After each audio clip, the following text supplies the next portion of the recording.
Hi everyone, my name is Melissa Johari and I'm a registered social worker based here in Toronto.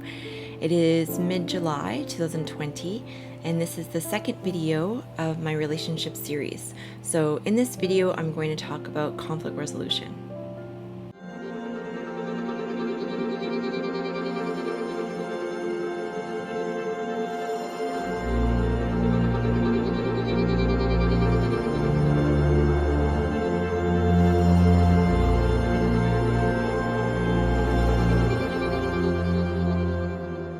As a couples counselor specializing in premarital counseling, I love talking about relationship resources and tools, and last week I spoke about communication, specifically active listening. So if you didn't take a look at that, feel free to check that one out. And today I will be talking about a conflict resolution approach through the Prep Enrich premarital program that I use called 10 Steps to Resolving Conflict. And I'll also talk about some other tips for resolving conflict. So in the coming weeks, I will also be doing videos on other topics on relationships as part of my relationship series. So next week I'll be talking about intimacy and keeping the love alive. And then I'll be covering boundaries, adult attachment, love languages, how to manage the inevitable struggles in a relationship, and personality differences. So stay tuned for those upcoming vlogs. So when I first decided to open my private practice, Prep Enrich was the first training that I did. My husband and I were in Florida on vacation, September 2011, and I knew that there was a Prep Enrich training going on there in Florida, and so I was able to convince him to give me that one day that I can go and do this training. So I had researched a bit on Prep Enrich before. As part of my studies, I wrote a couple of papers on it, and so I was familiar with Prep Enrich and just the proactive stance that it takes, and so helping those premarital couples be able to gain those tools and resources to be able to have a successful lifelong relationship together. So I really like the idea of learning and gaining those tools and strategies to be able to have that solid foundation for a marriage. So I love doing premarital counseling, and I really love the Prep Enrich program. So it is not only for premarital couples, though I have to say the enrich part is for any couple who just wants to bolster their relationship. Even if they feel like they're in a good space relationally, it's still nice to do this kind of program so that they can just further increase their skill set relationally and their bond together. So it's helpful for couples at any stage of their relationship. So I do love the idea, though, with premarital couples that ounce of prevention is worth a pound of cure. So I do tend to use this the Prep Enrich with my premarital couples, although I use it with other couples as well. So we don't really tend to learn relationship strategies at school or even sometimes at home. So it's really invaluable for couples to take that time to invest in their relationship in this kind of way.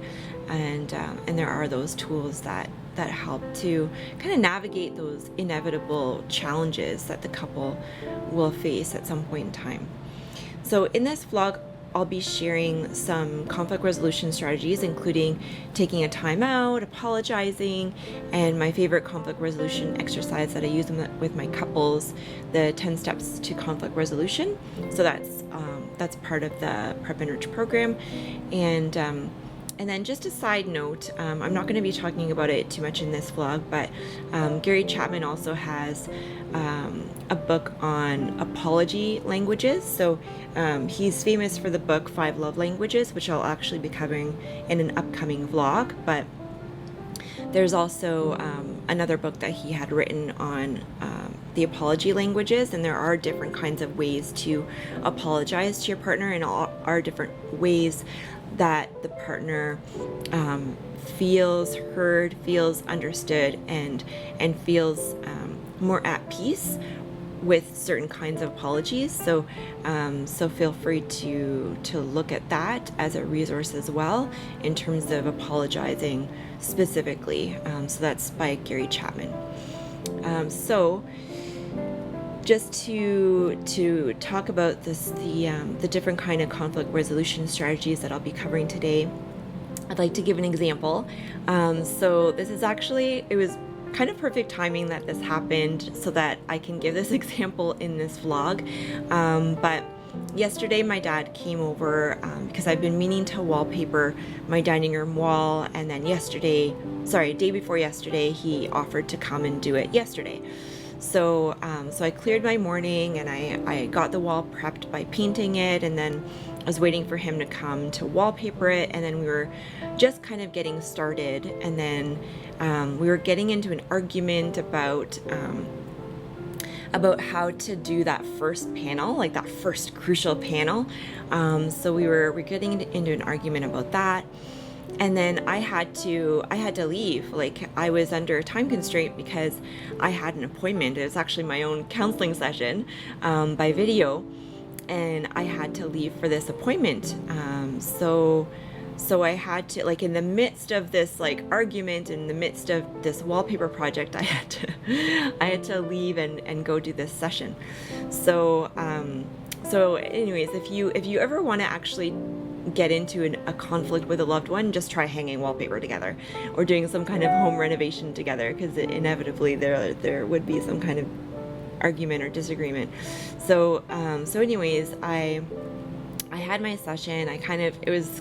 It ended up being a blessing in disguise because I was able to process what had happened just now with my dad, with my therapist, and then be able to talk that through and just have that kind of time away. So it was a built-in time out in that way. So some time away from the project and from him. And so it was an opportunity to kind of process what was happening and reflect and take that like step back and look at the situation from a different lens. So I returned much more calm, and even just now I took a breath just now, right? It's like, there was a sense of release. So after taking that time away, so I returned much more calm and realized that I was not exercising two fruits of the Spirit. So I was not being patient and I was not being kind. So I did go back and I apologized to him, and then we were able to finish the project. And the rest of the time doing that together was very calm and actually very exciting, because we were getting into a good rhythm with doing this wallpaper. Once we hung that first one, we got into a rhythm and a pattern, and the end result was very, like, we both had a great sense of accomplishment, and the new wall looks amazing, so we were both really happy with it. So in the end, taking that bit of a time out and then reflecting and going back and apologizing, and then forgiving the other, like, he forgave me. He's like, oh, that's okay. So asking for apologizing and then giving that forgiveness was really helpful for us to be able to move forward and finish the project successfully. So if you ever feel heated with a loved one, try that. Try taking a breath, try taking some time away and letting the person know first, you know what, I just need a few moments to kind of reflect and process, and then the other person doesn't feel abandoned or anything like that. So just giving that person a heads up of what you're doing, and reassurance as well that you are going to come back and resolve it together. So taking that few minutes away to gain that perspective and clarity, apologize if needed, and work things through, move forward, with each other, forgiving each other, because we all make mistakes. So forgiving each other, and being graceful towards each other.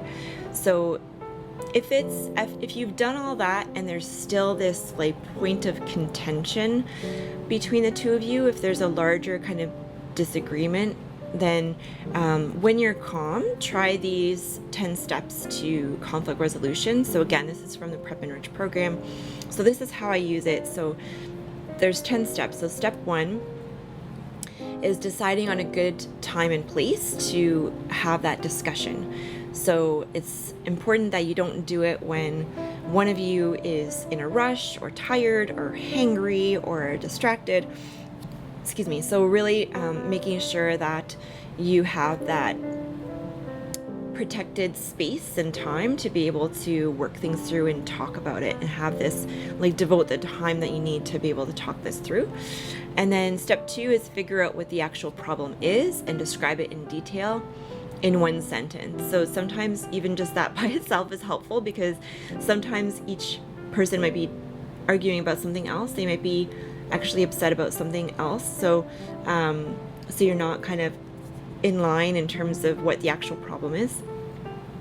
So so just as a second step, just being able to actually articulate what the problem is, what the actual problem is. So that's helpful. And then step 3 is describe how each of you contribute to the problem. So so it does take 2 to tango. There's not just one person who's right and one person who's wrong, but that both of you to be able to identify and take ownership and responsibility for what your contribution to that problem is. Like, what am I doing that is making this situation worse? Even if maybe you think that it's mostly the other person's problem, but what are you doing to make it even worse? So really identifying and taking ownership for how you contribute to it, even if it might be in some small way, like maybe how you react to it or something like that. So step 4 is list some of the ways that both of you have tried to solve the problem before that did not work. So you don't want to reinvent the wheel and if it's not working. So not to repeat those past mistakes. So writing that down so that those are things not to try again. Like if you do the same thing over and over again, expecting different results, then it doesn't work out very well. So step 5 this is kind of the crux of the exercise. So this is the part that's probably going to take the most time, and that's brainstorming. So brainstorming different solutions to the problem that you have, to the outlined stated problem that you outlined in the beginning. So so brainstorming what potential strategies or solutions do we have to resolve this issue, and no idea is outlandish. Everything's on the table. Just write down as many ideas as you can possibly think of to be able to resolve this problem. And even just this exercise by itself might get the juices flowing and get you thinking about ideas that are outside the box that you might not have considered before.